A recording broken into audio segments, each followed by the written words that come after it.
G'day guys, MrAusAdventure here, and I've got a special treat for you today.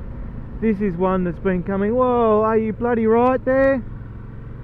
Fucking Jesus.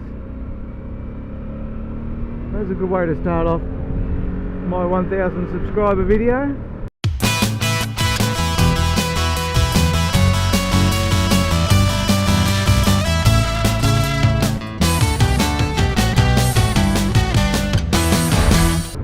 So this is a special video. It's been coming a while. I started to do it 8 months ago for 500 subscribers, and I just couldn't bring myself to edit it for some reason. It just never appealed to me, so I never finished it. But now I'm finishing it off, so I've just been out recording a little bit more footage for it just to complete it. So I'd just like to thank everyone for the support you've given my channel over the last couple of years, and although my channel is not one of the biggest around, to have nearly 1300 subscribers at this current stage is amazing, and I really appreciate every one of you that comes to my channel and watches my videos. I really enjoy the motovlogging community and it's awesome. Anyway, without stuffing around for any further, I will get into the video.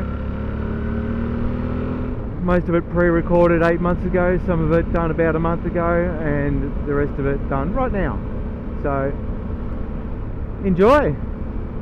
Thanks again guys, you are awesome. This video is going to be all about some little things about me you may not know. Some of you who are my longer subscribers, or those guys out there who know me a little bit better, you're gonna know some of these already, but hopefully most of them no one's gonna know. This is top secret shit. Alright, let's go. Number one, I was a child runway model. Yes. When I was a kid, my mum dragged me off down to the local department store, Myer, and made me model clothing on the catwalk. Number two, as a teenager I was heavily into skateboarding. I used to skate everywhere. Some of the guys used to say that I should get sponsored and everything, but I really didn't want to go in competitions. I just wanted to skate for the fun of it, and to be sponsored you had to really go in competitions and stuff like that. So the next one is I am a vegetarian. I live on a mostly vegan diet, but I'm not fanatical about that. You know, if I'm out and there is something that might have a little bit of dairy in it, there's no other options, then yeah, I'll eat it, because you know, when you're out riding in some of these country towns, sometimes it's pretty hard, and unless you're prepared and take a whole lot of food with you, it can be sort of stressful to sort of look for the right food. So I'd rather not stress about it, so I just eat whatever. But I don't eat meat. I just will draw the line at that. I just will not eat meat. So I do have eggs and honey from time to time at home, so, but predominantly my diet is vegan, probably 95% vegan. Another weird fact, I have a Djembe Drum, African style drum. Most people would look at it and think it's a bongo drum, but it's not a bongo drum, it's a djembe, D-J-E-M-B-E, djembe. I don't play it very often, but I do have one, and I'm not very good at it. I have two kids that are currently 14 and 12, 14-year-old daughter and 12-year-old son. So another fact about me is that I have travelled around the world, the whole way in one direction. So starting off from Australia, we flew out to Los Angeles, and I worked in a ski resort in the United States for 4 months, then travelled by car right across the USA to New York, and then flew out of New York to the UK, travelled around the UK for a few weeks, and then flew out of the UK to France. Didn't see anything in France, it was just a stopover. Then flew from France to Beijing in China, spent a few days in Beijing, then went down to Guangzhou in the south of China and spent a few more days there, and then we caught a train to Hong Kong and flew out of Hong Kong back to Australia. So that was a one-way trip around the world. I am a qualified panel beater by trade. So for those of you who are in the USA, that don't know what a panel beater is, a panel beater is someone who repairs accident damaged cars, or they might repair rust in cars. So I think you guys would call it an auto body repairer or something like that, but to those of us in Australia and the UK, we know the term panel beater. So that was me, did that for 16 years. Another fact, one of the weird injuries I had was that I split my eyelid open. I had to get stitches in it. Another fact about me is that I do field archery. So field archery, even though I'm like living on a vegan diet mostly, I don't eat meat, the field archery that I do is bow hunting based. So it sort of, it goes against what I believe in, being kind to animals and everything, but also the environmentalist in me realises that there is a need for hunting these feral animals that are quite a pest in Australia. So I can sort of live with that, but the fact that other people are doing it, but I don't go out of my way to do it myself, and I will never do it. But I just enjoy the target side of it, just shooting fake animals in the bush, because I just like being out in the Australian bush and just enjoy the sport of archery in that environment.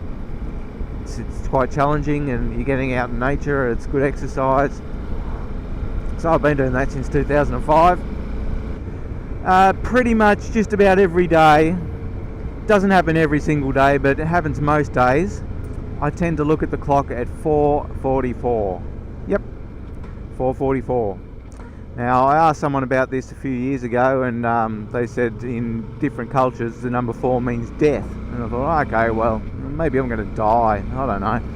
I used to think it was just because I was in my car around that time of day in the afternoon. I just happened to glance at the clock at that time. But no, my routine has changed over the years, and it still happens. I wake up in the summertime and lay there in bed and go, oh, I'm going to look at the time and work out if I'm going to get up or not. I look at the time and it's 4:44.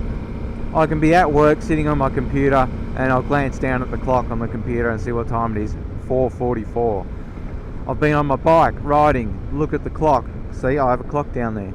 6:02 AM right now, but I've looked at that, 4:44.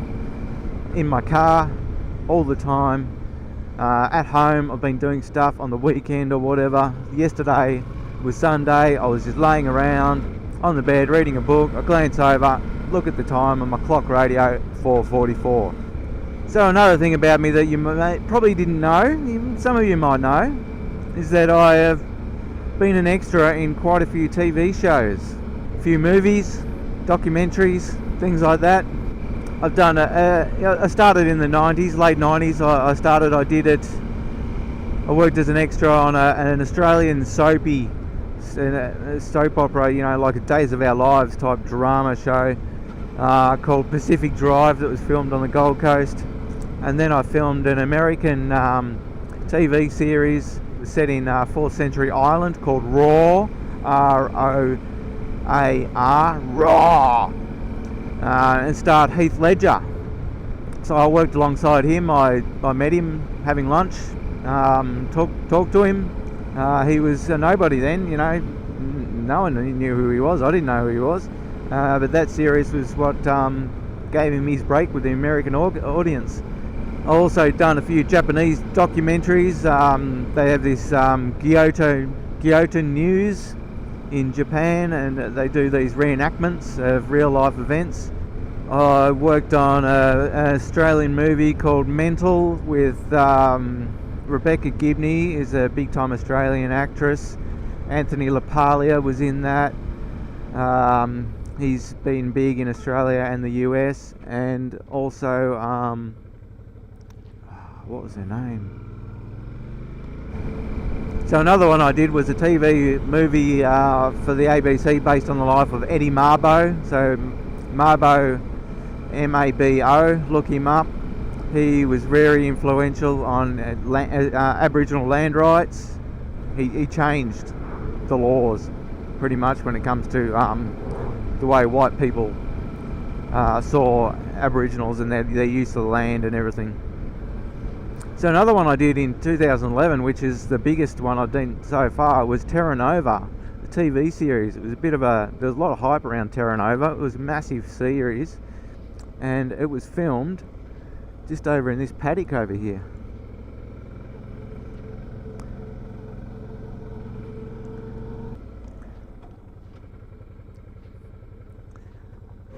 Okay, so another weird thing about me, and this is only weird because most people in the world like this, but I don't like peanut butter. I can't stand the stuff. I hate it with a passion. And I know a lot of people around the world really like peanut butter, but I'm not one of those. I've always hated it. I tried it when I was about 5 and disliked it from there on in. Another thing you probably didn't know about me is that although I live in Queensland these days, I call Queensland home, I'm not a Queenslander. I was born in Victoria, just an hour south of Melbourne, and I was raised down there, and I still consider myself to be a Victorian at heart, even though I wouldn't move out of Queensland and move back to Victoria in a hurry. Another thing you're not going to know about me is that I was kicked out of school.